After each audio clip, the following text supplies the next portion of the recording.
Hello you beautiful people, welcome back to the Fermented World channel. Finally, my new bottle wand, which you can't see. Let's get a little picture of that. The new bottle wand of justice is here, which means life in the kitchen brewery can resume. This was supposed to be bottled 4 days ago, 3 or 4 days ago. Can't remember off the top of my head now.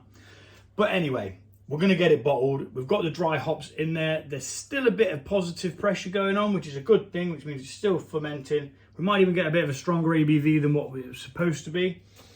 We're going to do a hydrometer test anyway to see where it's at. We're going to have a taste. I did not get a chance to taste this one last time, so we're going to have a quick taste before it's bottled. Then we are going to bottle it, of course, then prime it with sugar to carbonate it in the bottle, and then it's going to be bottle conditioned. It's going to be in here in a warm place for 2 weeks while the yeast, and actually I do it for one week. You can do it for 2 weeks. I just do it for one and then condition for the extra. So let's get a bowl of some description to catch this hop bag so it doesn't go everywhere. We're going to remove the cling film now, which really does help. Actually does really help. And I didn't put any on the summer berry mead, and I should have done because it's not showing any bubbles whatsoever. Now I won't reuse this, just for the simple fact there could have been air escaping from here, which may have had bacteria on it from the dude. Right, so this is the mango pale. I'm cracking this off for the final time because it's getting bottled regardless today. Oh my giddy gosh, it smells gorgeous. Damn straight. Right, we need to move this somewhere out of the way, but I'm not going to need it again, so it can rest on that. So a quick hydrometer test to see where we are at. Then I'm going to squeeze the hop bag to get the bits of hops out of there. Normally what you do is you would sparge them, which is a method of adding hot water through the hops to give it get the extra hop oils out of there, the last bits and stuff like that. All right, let's see where we're at with this.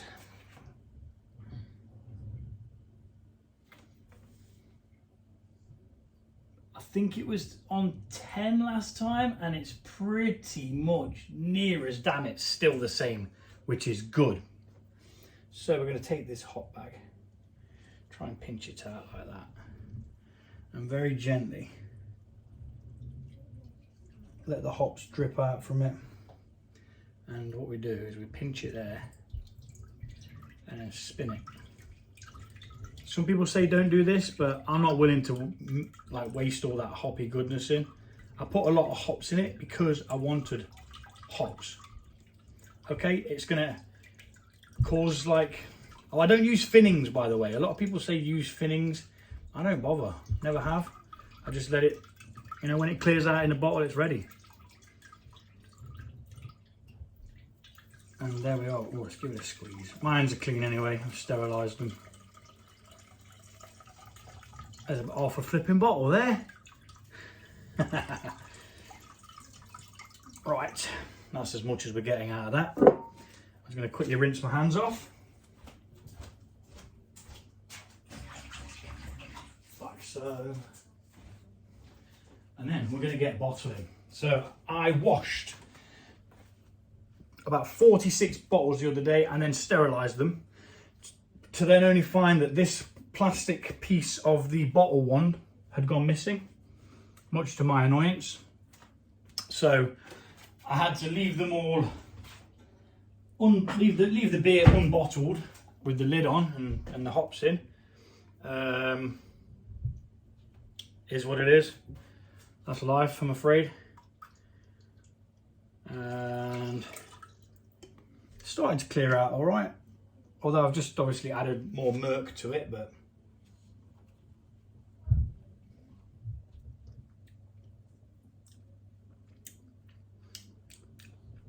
That's damn good. Very good. Bearing in mind that's flat as well, not carbonated yet. Right, so it's going well. Das is good. So we're going to add the lid back to it, but we're not going to clip it down. We're going to get the table of justice ready. Possibly need to do it that way. And we're going to drop down here. I'm going to get this bottled.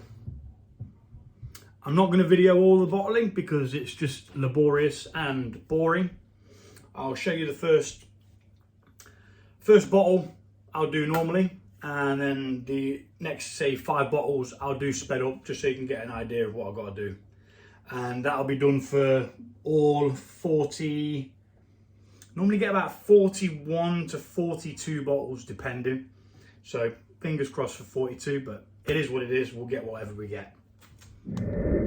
So I've got some bottles ready to rock with. I've got my other bottles in this direction down here. We've filled this tube already, and we're going to just proceed to push this into there, making sure that you can see where the level of the liquid's filling up to. And once we get to about here, we're going to drop this bottle 1 down, which will then stop the flow of the liquid, and it should give the perfect measure of how much stuff's in there. And I did not put my drips tray down. Where's my drips bucket? Reason why I use a drips bucket is because the bottle 1 does always have the residue from the outside of the where you've just bottled it, and a couple of drips on the bottom. I can show you the mechanism of a bottle wand. So this piece here on my bottle wand, which you can't see, this little plastic fitting there is the piece that's missing off this, which is why I couldn't bottle. And all this does is it's got a spring loaded inside with a bit of a rubber stopper. So what you do is you push that down, your liquid flows. You let go of it, it pushes back down, and the rubber stopper pushes into place, stopping the liquid from flowing. It is really, really useful to have one of these. I cannot tell you. Even for bottling mead, you name it, it's flipping revolutionary. I wouldn't be without one, which is why I actually waited until my new one arrived, because I'd rather let it sit for another 3 days than have to fart around using the tap again, on and off, on and off, on and off. Anyway, let's get bottling these. I'm going to speed this 5 up, and then I'm going to do the rest off camera because it just takes forever, and I'm sure you don't want to see somebody do 40 odd bottles in super speed.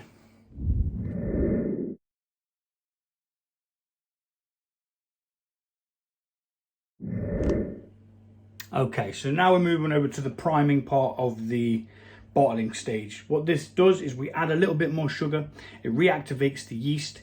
The yeast causes a fermentation to start again by consuming the small bit of sugar that we put in, and thus forming CO2, which then is trapped in the bottle and it gets forced into the liquid, carbonating it. Normally, I only use half a teaspoon, but some of them in the last couple of batches have been a little bit flat. Now, I'm going to do an experiment. I'm going to do 3 here with 1 teaspoon, and then another 3 with half a teaspoon, and I'm going to label them up separately so I know which one's which, and then I'm going to use them as the experiment batch to find out whether A, it's the bottles that aren't sealing properly, which are leaving the gas to escape, or whether it's just because there's not enough been put in it. And we'll find out one way or the other. So let's get it going. You're going to need a funnel. All this stuff's clean, apart from that, because it's, oh no, that's just a chip. All this stuff's cleaned, sterilized, table's been wiped, and this is brewing sugar. I use brewing sugar. You can use any type of sugar that you want. You can even use brown sugar for priming if you want, but the brewing sugar is a lot more fine, and it dissolves a lot easier. So we'll do that one. Ah, nuts. We'll do this one here. And always make sure that you're heading it off as well. It's supposed to be headed, otherwise you can overcarbonate. Overcarbonate, you'll have too much gas, which could actually make the bottle explode.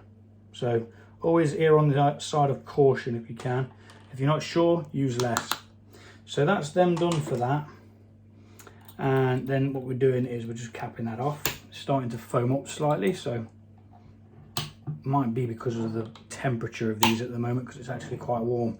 And then we're going to gently just tip it up like that and then back down. The reason why we do that gently is because we don't want to oxygenize the liquid, because oxygen in low ABV alcohols can cause asobacters, which is a enzyme or a bacteria which is able to turn alcohol into vinegar, basically, which is not what we want. So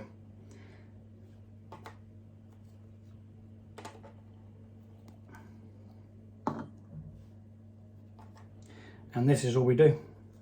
And then you repeat this process with the bottle wand and this and that through all the way until all your bottles are done. And then that's that. That stage is complete. So now I'm going to mark these up so I know which one's got the half and which one's got the full. And I'm going to proceed to bottle the rest of it.